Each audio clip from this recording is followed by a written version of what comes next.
咱先来看新地的空军基地，一台幻象2000的战机，伫昨暗8点05分出海做暗时的训练，8点35分失去动力，飞官射歹分，弹射逃生哦。国军佮海巡是赶紧去救人，伫暗时的10点40分，海巡甲人救起来，送去台中治疗。今仔早起，总统赖清德嘛去病院慰问，空军嘛已经下令幻象战机全面停飞，心理专员小组要来调查事故的原因。有专家是分析指出，讲幻象2000只有一台发动机，若无法度排除故障，紧急弹射逃生是唯一的办法。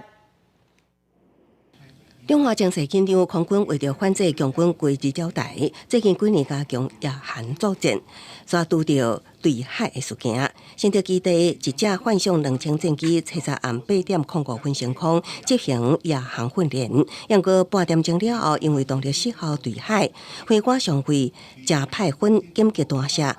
国军派出 S-70C-C130 海鸥直升机、海巡舰艇也同齐加入搜救行列。经过晚2点钟的搜救，暗时10点20分，伫新竹外海发现跳伞落海的食歹分，不过传出海鸥直升机第一时间被吊挂，抓拄到吊挂拿故障，只好交予海巡舰艇救人。暗时10点40分将人救起来，搁拄到苦劳，飞艇无法度停靠新竹，所以改送往台中港。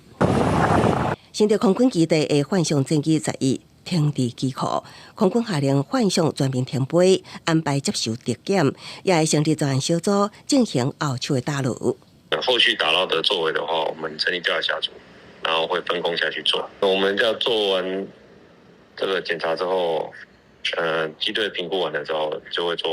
会马上后续会做开飞。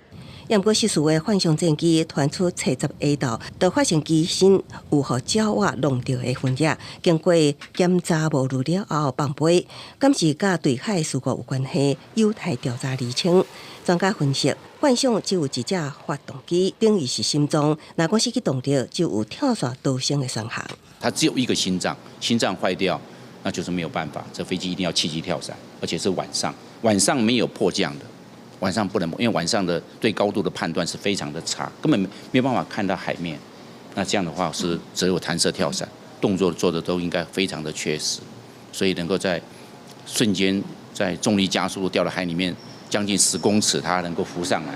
飞官食歹分，空军官校105年班毕业，飞行总时速是710点钟，飞行的时速相对较低。张延定表示，飞官伫暗时啊跳伞，其实是真歹判断甲海面的距离。不过食歹分，随即决定紧急弹射，才顺利逃生。记者综合报道。